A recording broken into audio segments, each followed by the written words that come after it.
Can Dilma Rousseff survive impeachment proceedings in Brazil? The president is fighting for her political life, trying to lock up just enough support in the lower house of Congress to end impeachment talk.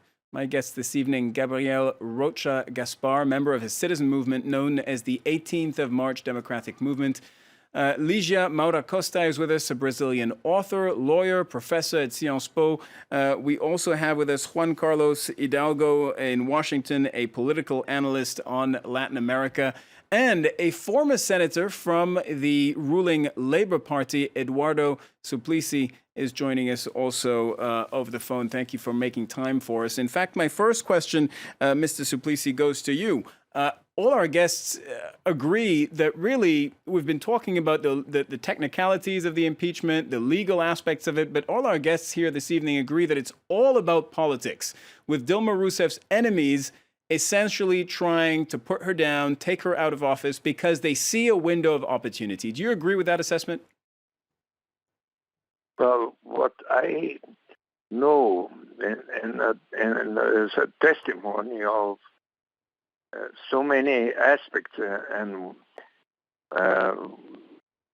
situations where I have been with President Dilma Rousseff since she was a minister of President Luiz Inácio Lula da Silva, and during the situations that I have been with her as president, I have always had the very firm commission, very firm opinion that she has never done anything that could be characterized as a bad behavior, and she has never committed a crime of responsibility as a president. So I believe that they won't be able to get the majority of three over 5 members of the Chamber of Deputies to vote in favor of the impeachment. I am sure that she will be able to overcome this very difficult situation. It is true that the commission about the impeachment had a majority of votes in favor of the impeachment, of the process of impeachment, but I'm sure that in the Chamber of Deputies, where you need to have 3 over 5 of the 513 votes, therefore at least 434 votes in favor of proceeding the impeachment process. I believe that they won't have this enough majority for this purpose. And therefore, I believe that President Dilma Rousseff will continue as a president. Well, what you say raises a number of questions. First of all, you say that you've known her, you've spent time with the president, you're a former senator from her party, of course, and you've never seen her, never suspected her of any kind of wrongdoing. I put the case to you that that would be very difficult for believe. Just let me ask the question. It would be very difficult for many Brazilians to actually take that on board and believe that, given the huge political scandal, the Lava Jato, car wash, Petrobras, name it as you want, that's been going on for the last 2 years and that has touched so many people within Dilma Rousseff's inner circle. Well, from what I have known, any time that President Dilma Rousseff had the knowledge of wrongdoing, she was very serious in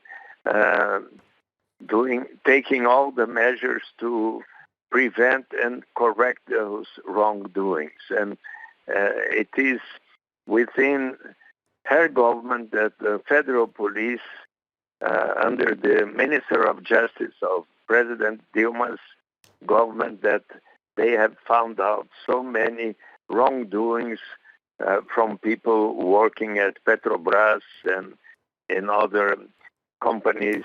So I believe in her seriousness and Would you say the same and thing of her correct. predecessor? Would you say the same thing of her predecessor, Luis Inácio Lula da Silva? I believe that President Lula always has said and behaved in such a way that ethics would be and is very important for him and for all of us of the Workers' Party. If You know that there is a judge who wants to investigate him, and the only reason that's not happening is because the file has been the judge has been forbidden by the Constitutional Court to continue that investigation into Lula's work. But other than that, Lula would be under investigation right now. Well, he will be under the investigation by the Supreme Court if he becomes a minister of the civil house. However, he has told the people that he is convinced that once he has all the opportunities to defend himself, he will clarify all aspects of the facts that were in case of this process. No? Let me ask you the question another way before we bring in our other guests around the table. Yes. Are you proud of your Workers' Party right now? Are you proud of everything we're learning about behaviors of high-ranking officials within the party? Is this the party that you helped lead and found for so long, that you worked in for so long? Well, I am very sad and hurt within my heart, myself, because of all of those wrongdoings. But I continue to struggle for the same objectives and principles of correct behaviors.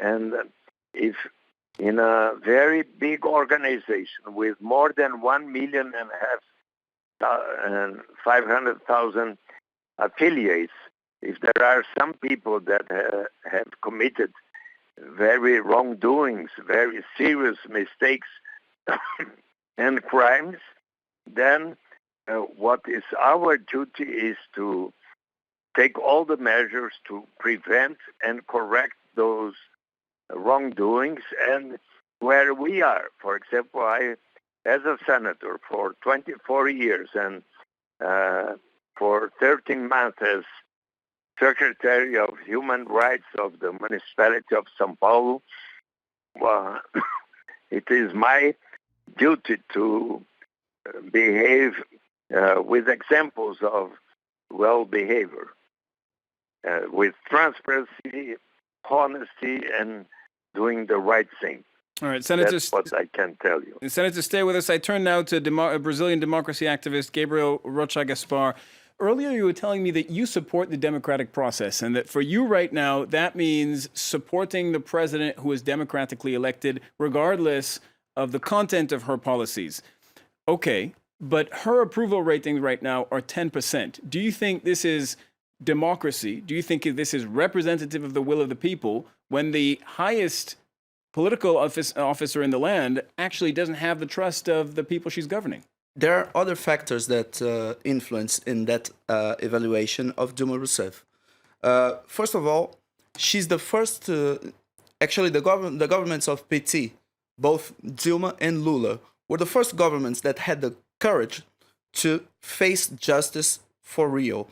For example, under Dilma and Lula from 2002 to 2013, the federal police made 2,226 operations. During the 8 years of former President Fernando Henrique Cardoso, it was 48. So there was a huge autonomy of investigation.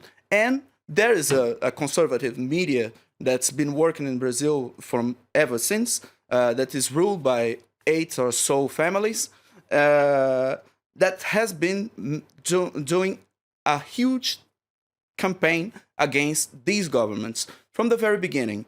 From the days when Lula was still a candidate, from 1989, for example, for his debate against Collor, which was emblematic the way Globo maneuvered the debate in order to look like Collor had a wonderful performance while Lula seemed lost and seemed completely lost. And then within the time, all the media in Brazil had been specializing in criticizing PT while ignoring the other parties. For example, last week... sorry, Senator? No. Last week... I just wanted to... Last week... Let me just finish.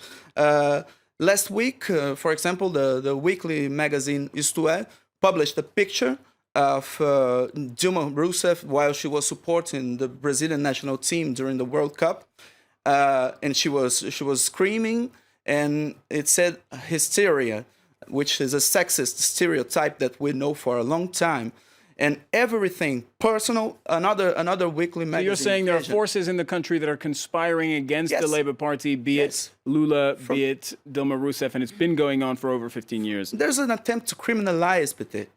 Juan Carlos Hidalgo in Washington. One of the reasons why we have seen a greater prosecutorial effort against the governments of the PT is that the reforms to the judiciary that gave the judiciary more independence, more professionalism, were implemented in the mid-1990s. So it's a whole circumstantial matter, the fact that now we have more independent judges, prosecutors who are paid better salaries, and so on. These reforms were implemented in the 1990s, and that's why it's a matter of circumstances that the fact that the governments of the PT took place in the last decade and during this decade. And that's why we have seen a greater zeal from the authorities, from the judiciary authorities, investigating corruption, investigating crimes, as we have seen lately. Now, we have to judge these crimes by themselves. I mean, we have to judge the nature of these crimes. Nobody here, and I think even Gabriel wouldn't deny that the corruption scandal that has been exposed at Petrobras is an invention of the media. No, we know for a fact that it took place. We know for a fact that Petrobras was sacked, was sacked in the order of over billions of dollars.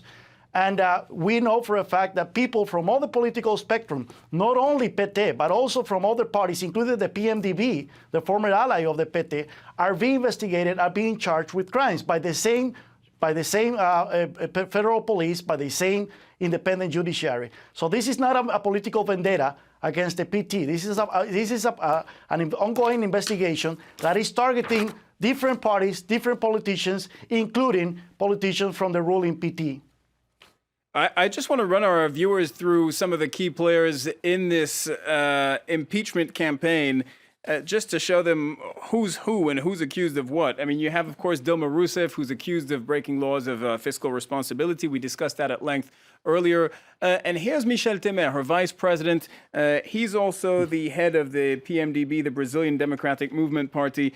Now, he's been, a Supreme Court judge ruled last week that he must also face impeachment proceedings because he's accused of the same charges as Dilma Rousseff. You see to the left of your screen now, Eduardo Cunha. He's been charged with corruption and money laundering. And I believe we just saw Renan Calheiros, leader of the Senate, also investigated in the Petrobras scandal. The point here being that all the major players face accusations of corruption on varying levels. I'd like to go deeper into the politics of this and get back to the senator who's with us on the phone. Senator, who benefits in the event of the impeachment of Dilma Rousseff? Who stands to gain the most? Well, I'm sure that the conservatives, those who want another kind of economic policy that will be different from what we have been assisting in the 13 years of the Workers' Party. I believe that Is it necessarily the social conservatives, the opposition, or couldn't it be Dilma Rousseff's own vice president? Well, I believe that Vice President Michel Temer has behaved in a very wrong way, especially yesterday when he it came out A letter was leaked yesterday showing that he was preparing to take power, and it showed the content of his policies in the event where he became the acting president, which is what would happen if Dilma Rousseff were impeached. So it seems he's getting ready to take control of the country. Well, I believe that he has committed a very serious mistake, and after being so many years together with President Dilma Rousseff, from the point of view of ethics, he has shown a very bad aspect of his character. And I believe that this will not be good for him and for his political life. Ligia Maura Costa, is this really the ideal scenario for the opposition? Because if Dilma Rousseff falls, do they stand to reap all the benefits, or are they not going to be lumped into the same political category of people who are corrupt and people, this accusation that is sometimes leveled at politicians that they're all bad, all corrupt, and all somehow on the take? I think that, it's good for the country. From the economic What's good for the country? From the economic perspective. Impeachment? An impeachment. If it happens, that's good for business. Yes, it's good for business. So I think this is the most important, because Brazil has not actually, nothing has happened in Brazil since 2015. So the country is completely stopped.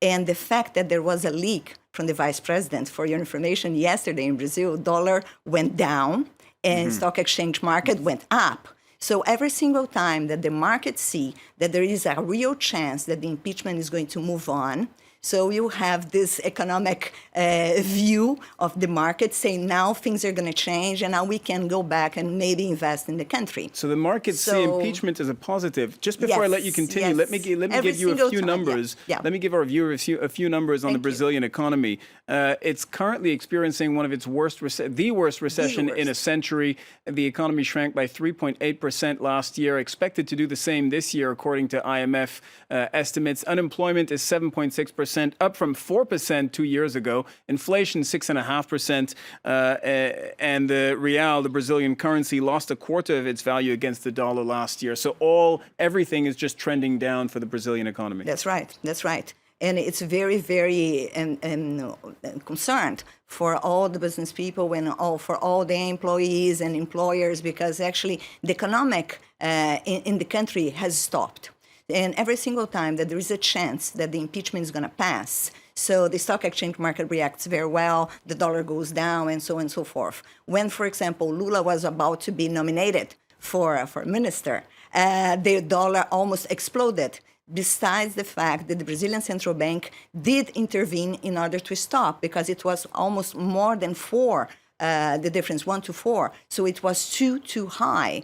And so I think that even if it's not, I don't know what's going to happen to the corruption, because I suppose that nowadays the judiciary system, the legal system, has a lot of a comfort to move on independent of the government. That's what he was saying. And also Brazil has ratified the UN Convention Against Corruption. We have a law against corruption that passed that has been signed by Dilma Rousseff. So I understand that investigations like the car wash will continue. It does not matter who is going to be in the government. Okay?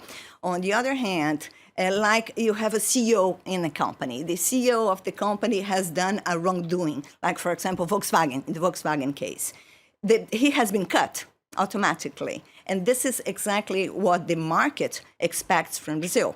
We are going to cut the president and put someone else in there and see if the things are going to change. And also we have the good example of Macri in Argentina, where the only Mauricio Macri, the president of Argentina. The president of Argentina, because he has been in power in only for 4 months, but the Argentina situation has already changed. He did not do a lot of things, but the few things that he has done has already sent a new the business environment. Yes, the business environment. For example, $500 million US dollars are going to be invested in Argentina by BMW, the BMW. So when new investments are coming. So what I think that we have to do in Brazil is to change the scenario. You know, it's interesting what you're saying because, of course, none of the. I'll get to you in just a moment, Juan Carlos. I just would like to say hello to Senator Suplicy, my colleague at FGV, Getúlio Vargas Foundation. We are both professors down there. Well, I'm sure the senator is pleased to be greeted. And I haven't seen her in a while. Well, there you go. That's what we're there for. Juan Carlos Hidalgo in Washington. Let me ask you a question. You know, pursuant to what Ligia was saying a moment ago, because she's saying it would be good for business impeachment. But really, you know, it's one thing what investors and markets think, but we're talking about a democracy here, a relatively young democracy, just over 30 years old. Isn't this extremely dangerous for Brazilian democracy?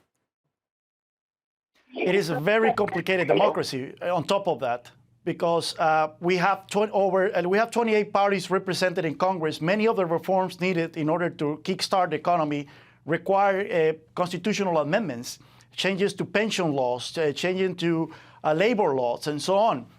So by removing Dilma, that will help, I think, but certainly it won't be as easy.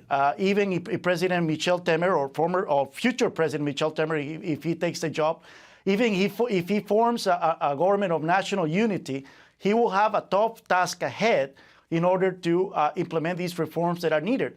I agree when the senator says that what the rivals of Dilma Rousseff want is to change the economic policies. Well, yes, precisely because Brazil is right now in the worst economic crisis in a century. It is because of one of the main drivers of this impeachment process. As you could see with, we have heard from our friend Gabriel, there are some people that consider that Dilma Rousseff hasn't been left-wing enough, that he should have been even more socialist than what the way that she has been ruling so far.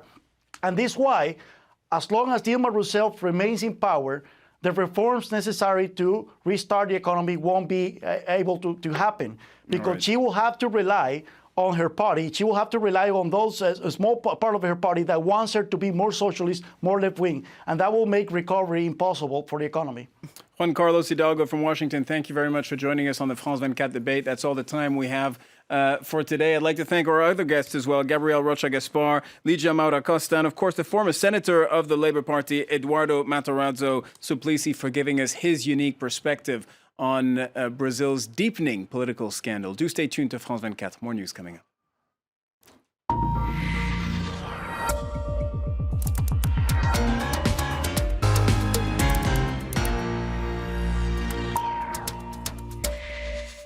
And we've got more on this very topic with James Creedon, who joins us now for Media Watch. Good evening, James. Hi, Cyril.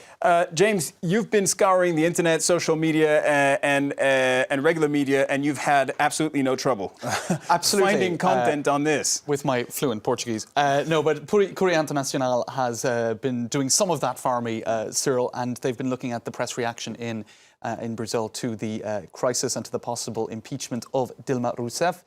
First up, we have this, one sec, I'm not sure if I'm on the right article. This is O Estado de Sao Paulo, and they are talking about the fact that even if Dilma survives this impeachment procedure, the reality of an unpopular and mediocre government will still be there on front of her, and she really is facing an impasse because it is impossible really to have any sort of reconciliation within this coalition government. So they have a pretty pessimistic view of things. In Diário do Centro do Mundo, hope that pronunciation was acceptable, they are doing the maths, and they say that really this parliamentary vote coming up between the 15th and the 17th, it looks like she's going to survive it from their point of view. And they are very critical of Michel Temer for the now infamous leaked not victory speech, but the speech for being sworn in as president, saying that it is incredibly incompetent, verging on conspiracy. So they are probably believing that he did that on purpose, which is one theory that is circulating online. Did he do it by accident, in which case he is a little bit awkward as a human being. He claims he just misdirected the content on his WhatsApp application. Right. In either case, he either looks a little bit silly or very cunning and conniving. Honest mistake, James. Yeah, honest mistake. We'll go with that. Meanwhile, former President Lula has been feted by many Brazilian artists and intellectuals, including former Culture Minister Gilberto Gil. He said in the last, while I am 70 years of age, I lived through the coup d'etat of 1964. I would never have imagined that my generation would see such a manipulation to try to get rid of a democratically elected president. So obviously there he's accusing those who want to see those who want to see, Michel Temer come in. Exactly. Let's quickly have a look at social media. You have various tweets talking about the leaked Temer speech as well. Temer leak looks deliberate, says Samantha Pearson on social media. Which Brazilian politician prepares a speech or anything a whole week in advance? And that's very unfair. Hashtag House of Cards. But it's not the only reference to House of Cards. Forget House of Cards. Brazil's political scene starts to resemble The Walking Dead. So this is sounding very, very negative indeed. She'll be replaced by Vice President Michel Temer, says this person, speculating on what will happen after an impeachment process that would be successful, only he's also got an impeachment proceeding open against him. That's true, which really confirms, I think, what the previous tweet is saying, is that it's looking a little bit more like The Walking Dead with potentially impeached presidents everywhere. Yeah, I guess an analogy to The Walking Dead is inevitable for a president who has 10% approval ratings. Right. James Creedon with Media Watch, thank you very much. You'll get a lot more from him live from Paris throughout the evening here in our studio. I'd like to thank our guests once again for joining us on the France 24 debate. Stay tuned to France 24 live from Paris continues right after this short break.